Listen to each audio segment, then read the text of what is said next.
Shikues nderuar, ju përshëndesim, rikthyer sërish të ditë hënë në TikTok, do ndalemi fillimisht tek zhvillimet gjeopolitike dhe për të diskutuar ditën e sotme kam të ftuar zotin Erdian Elezi. Zoti Elezi, ju përshëndes. Dhe përshëndesë nderuar, kënaqësi për ftesën. Zoti Elezi, e nisim fillimisht me Zelenskinin, i cili ka kërkuar një takim të ri me aleatët europian menjëherë pas konsultimeve me Shtetet e Bashkuara të Amerikës, duke sinjalizuar kështu edhe një koordinim të ri diplomatik. Si e shihni tashmë? Apo tenton Ukraina të unifikojë qendrimin euro-atlantik përpara një faze të re negociatash, apo kemi ndërkaq edhe sinjale për divergjenca mes Shteteve të Bashkuara të Amerikës edhe Europës? Absolutisht, nderuar, kjo lidhet pikërisht me këtë të fundit që ju thanë, duke qenë parasysh që janë prish paksa ekuilibrat, janë prish ekuilibrat në këtë zonë të rëndësi gjeostrategjike midis SBA-s dhe perëndimit në qasjen e tyre që kanë për zgjidhjen e konfliktit dhe arritjen e paqes dhe dhënies fund luftës, dhe pikërisht me gjithë përpjekjet dhe angazhimet bëra ka një dështim në konkludimin e tyre, dhe të këto kushte është Zelenski i cili e merr iniciativën për të unifikuar qëndrimet midis palëve në mënyrë që mos të prishet kohezioni midis gjithë këtyre faktorëve. Kemi parasysh qoftë SBA-n dhe Bashkimin Evropian këtë që tashmë edhe me daljen e dokumentit strategjisë sigurisë kombëtare të SBA-s ka prioritete të tjera, nuk janë thjesht vetëm një zonë, është më tepër kjo e konfliktit, po janë prioritete dhe interesa të tjera, dhe kjo është përpjekja që bën Zelenski pikërisht për të ruajtur këtë ekuilibër dhe për ta unifikuar sa më tepër në mënyrë që mos ketë përçarje dhe divergjenca në qëndrimet dhe vendimet që do merren për sa i përket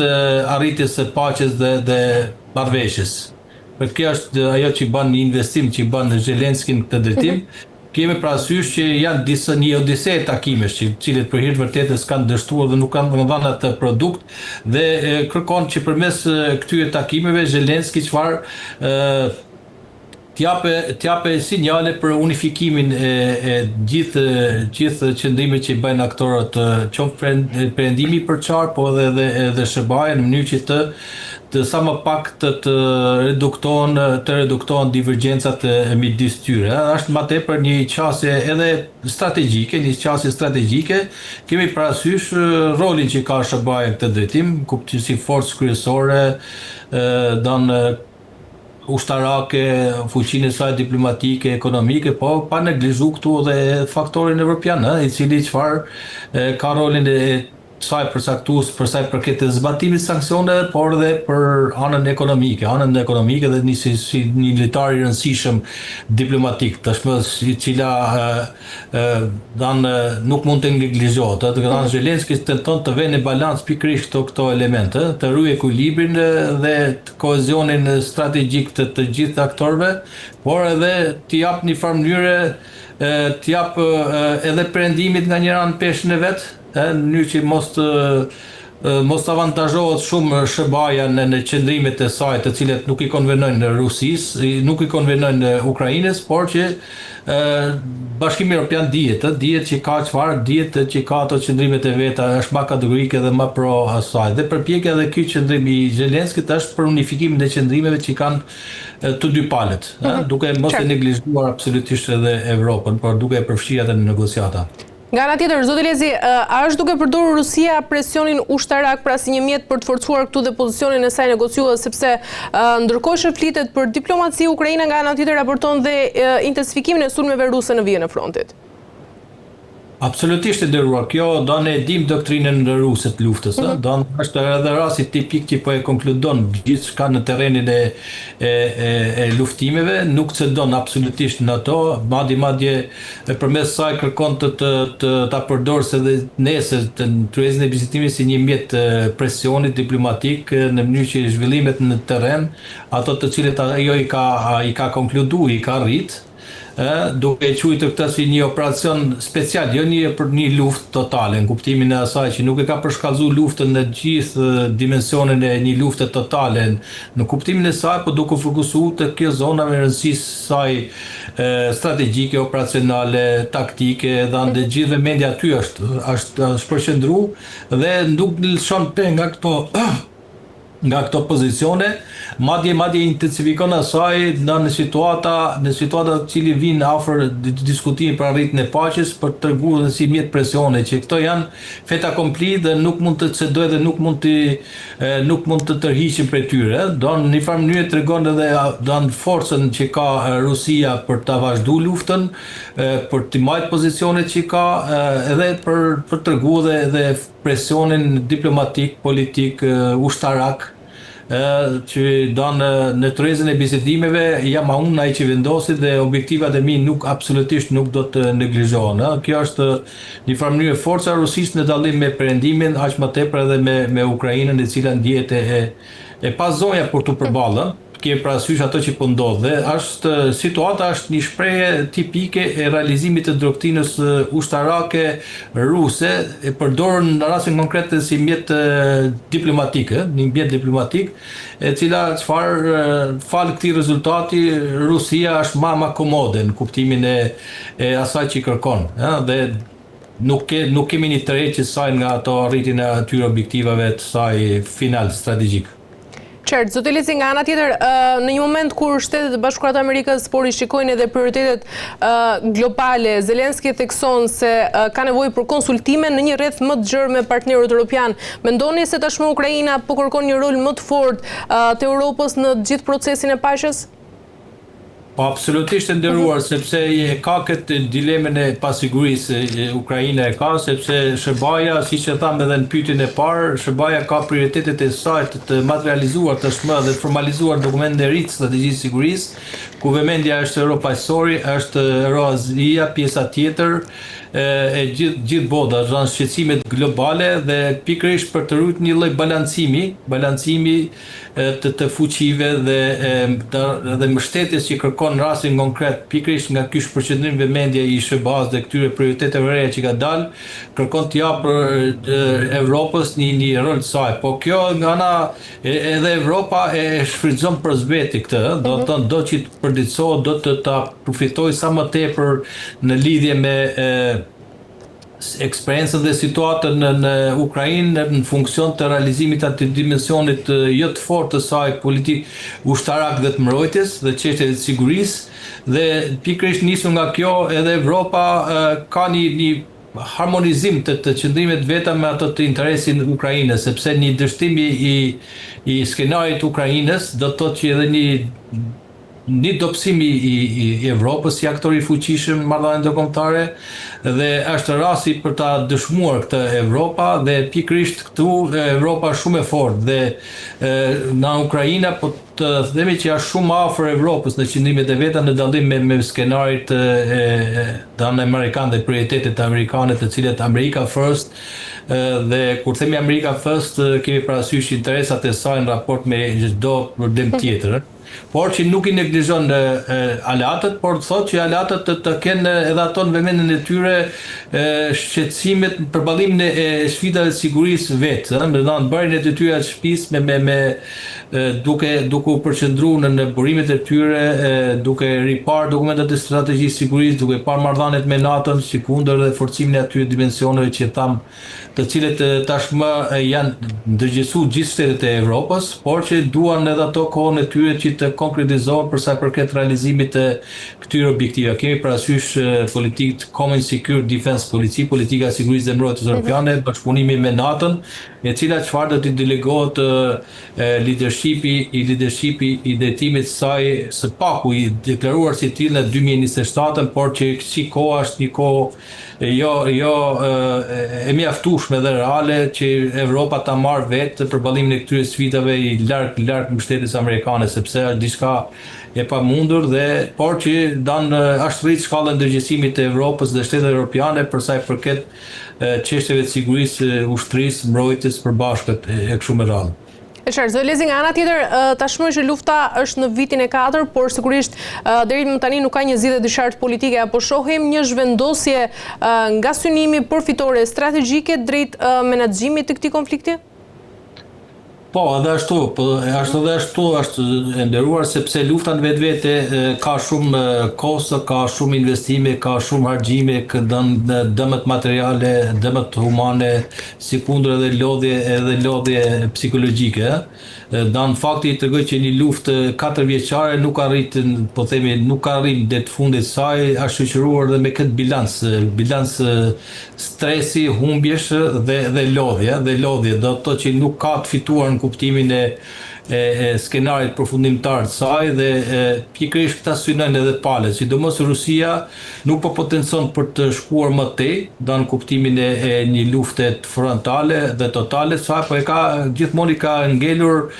pozicionet të saj dhe klasifikimit të saj si një operacion special. Do të është fokusuar në këto oblastet lindore, në Donetsk, Donbask, në gjithë zonën e Donbaskit, Kherson, Zaporizhzhia, si kundër dhe po avancon në mënyrë graduale dhe të kontrolluar, pas një qëllim që të shkojë përtej saj. Dhe kjo është strategjia që ta marrë situatën nën kontroll, ta menaxhojë atë me pak kosto, por sikur duke dhënë edhe sinjale qëndrueshmërie edhe vazhdimit të konsekuencës saj për ta marrë këto zonat po themi të saj tashmë në kuptimin edhe të formal, sepse i ka bërë pjesë të kushtetutës vendit, në mënyrë që ta kontrollojë dhe nesër pas nesër të ketë çka mos shëndojë nga këto qëndrime. Por nga ana tjetër edhe vetë pala Ukrainës kërkon çfarë? Kërkon të mos dorëzohet, të japë sinjale perëndimit, kur themi perëndimit qoftë Shërbas, po edhe BE-s që kjo luftë nuk është thjesht vetëm e tyre, por është edhe një disfate perëndimi në përballje me Rusinë. Dhe tentojnë sa më tepër ta marrin në kontroll këto pozicione në mënyrë që në tërheqjen e bisedimit të arrijnë maksimalin e asaj që kërkojnë. Përdore si mjet presioni më tepër dan menaxhimi, kontrolli i saj se sa potencimi dhe vazhdimi më tej i saj. Dhe objektivat e Rusisë pak a shumë janë formalizuar ato pikat të cilet në një farë mënyrë janë dagorsuar edhe me Shërban, janë reduktuar edhe në 19 tilla duke reflektuar edhe qëndrimet apo ato cilët perëndimi ka, në mënyrë që të kenë gjithë palët përfshira dhe nuk kemi një skenar për shkallëzimit një lufte frontale dhe totale, nuk janë godit objektivat strategjik të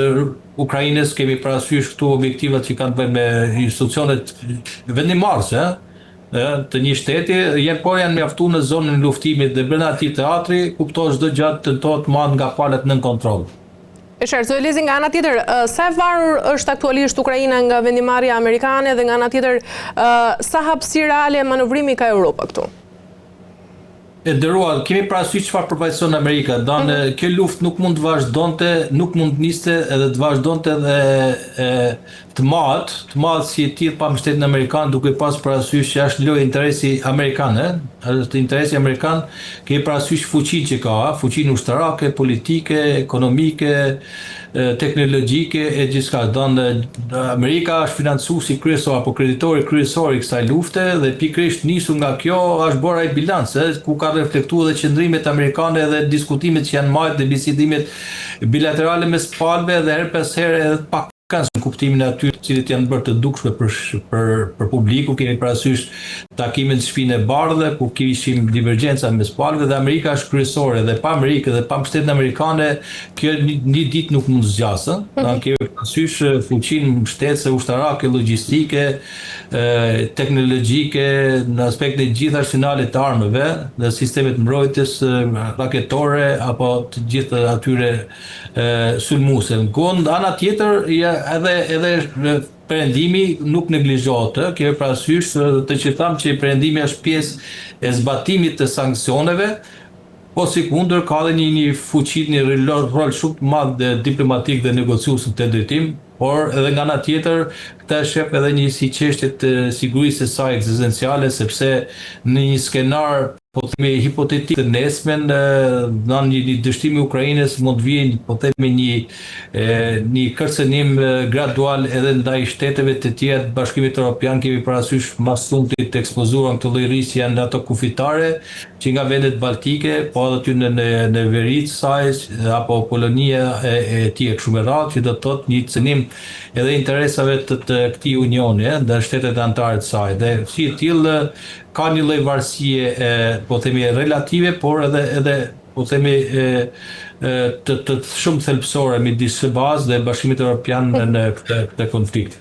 Do lezi nga ana tjetër, presidenti i Ukrainës Volodymyr Zelensky ka akuzuar edhe Rusinë për krime lufte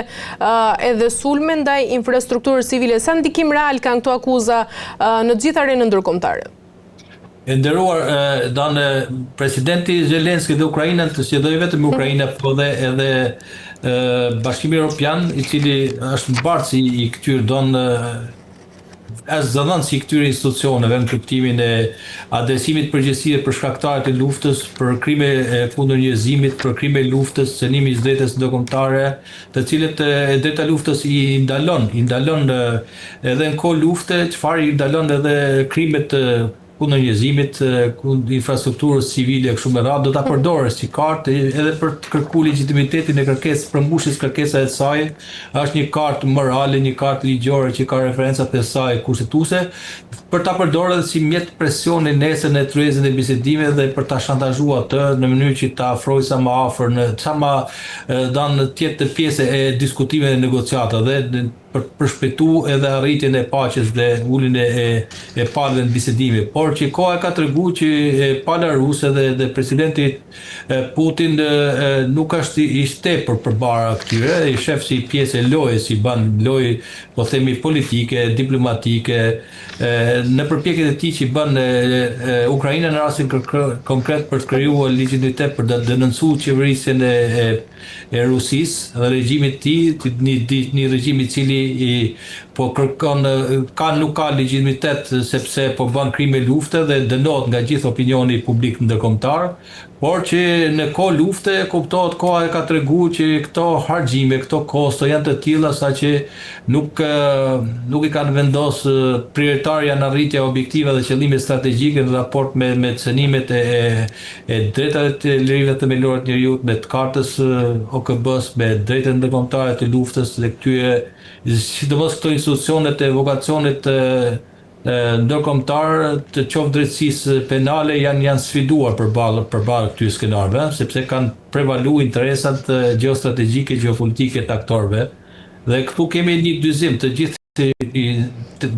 shtetet e kanë përkrahë dhe mbështet këtë idenë e dënimit krimet luftës, sepse kanë parë fakti që dikush negocion, dikush është kundër luftës, edhe nga shtetet anëtare të BE-s, po si kundër edhe SBA-ja negocion përmes mediatorëve të saj me përfaqësuesit e regjimit Putinit dhe kështu me radhë, tregojnë në farë mënyrë që prioritetet janë për tek këtyre thirrjeve morale dhe ligjore për dënimin e krimeve të luftës e kështu me radhë. Ndërkaq, do lezi, bisedimet e fundit janë përshkruar si konstruktive, por nga ana tjetër pa transparencë mbi të gjithë përmbajtjen e tyre. Dhe pyetja lind se është e gjithë mungesa e detajeve një strategji diplomatike për të ruajtur këtu dhe fleksibiliteti negociues, apo tregon nga ana tjetër se nuk ka ende një marrëveshje konkrete në horizont? Po edhe ajo mund thuhet ndërruar për faktin që diskutohen shumë skenar, kuptohet kur tregon shumë skenar ka pasiguri, dhe nuk kanë çfarë thonë në mënyrë të transparente dhe të sigurt falet, sepse janë diskutuar shumë teza dhe shumë takime dhe disa takime të bëra ku janë hedhur shumë diskutime gjëra, çështje të caktuar të cilët nuk kanë arritur dakordsinë dhe pra është koha që nuk është kjo dakordsi, edhe një konspiracion i shoqëron këto negociata dhe diskutime dhe mungesë transparence e cila në vetvete nuk e ka përmbajtjen e asaj të cilët presin palet të dhënë që të konkludohet me arritjen e paqes përfundimtare, por që lën një farë mënyrë edhe një mundësi për të testuar palet negociuese, dhe tregon një farë mënyrë edhe fleksibilitet, natyrën fleksibël të diskutimeve dhe negociatave ku palet janë të hapura për të diskutuar, por që ka treguar që nga 28 pika të cilët ishin në krye të diskutim, në krye të ditëve të para, sot janë redukuar në 18 në reflektim të gjithë sugjerimeve dhe të gjithë atyre të cilët palët kanë diskutuar, kanë tërhequr nga kërkimet e tyre maksimaliste, që një farë tregon edhe shkallën e fleksibilitetit që kanë pas ato në një vullnet për të diskutuar, për të takuar dhe për të arritur në marrëveshje. Mirë, zë Lezi, shkurtimisht për ta mbyllur sepse kemi arritur në fund. Thirrja për këtë takim të ri vjen në një moment kur opinioni publik në disa vende europiane po shfaq edhe lodhje nga lufta e cila po ndodh. Dhe a rrezikon tashmë Ukraina të humbas gradualisht mbështetjen politike të Europës apo kjo thirrje synon pikërisht ta rifreskojë atë?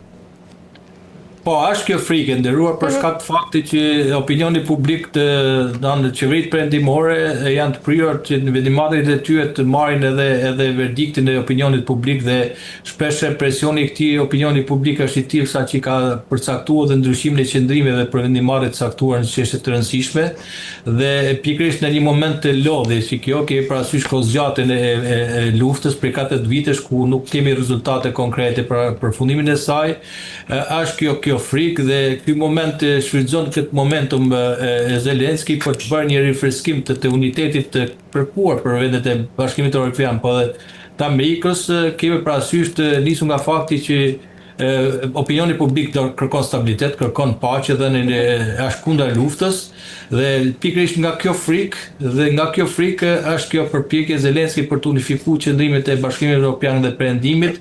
edhe për ta rifreskuar këtë kohezion, nisur nga fakti edhe i presionit gjithnjë në rritje të opinionit publik dhe sidomos edhe partive të tjera konservatore të cilët kanë prish kohezionin e brendshëm brenda Bashkimit Evropian, kemi parasysh ato vendet të tilla si Ukraina, Çekia, Polonia, po dhe të tjera, të cilët janë dyzuese për sa i përket vazhdimit të mbështetjes së Ukrainës për luftën, qoftë aspektin ushtarak, nuk janë bërë pjesë e sanksioneve, por e quajnë një luftë diçka të cilët nuk mund të vazhdohet më tej se kaq, por ka një qasje disi ndryshe. Dhe mendoj pikërisht nga kjo humbje durimi dhe kjo lodhje edhe opinionit publik, qëndrimi dhe apeli që i bën Zelenski në rastin konkret është i tillë saqë duhet të ta marrën konsiderat pikërisht faktin që opinioni publik kërkon të jepet fund kësaj lufte dhe pikërisht nga kjo frikë Zelenski i bën këtë apel për një rifreskim të unitet duke e testuar në mënyrë të vazhdueshme, edhe nga fakti që kemi parasysh ndryshimin e qasjeve dhe divergjencat që kanë qofshë BE dhe Bashkimi Evropian, po sikundër edhe vendet tjera të caktuara të Bashkimit Evropian. Përmendëm ato treja kryesorët Hungaria, Çekia, Slovakia, po jo vetëm,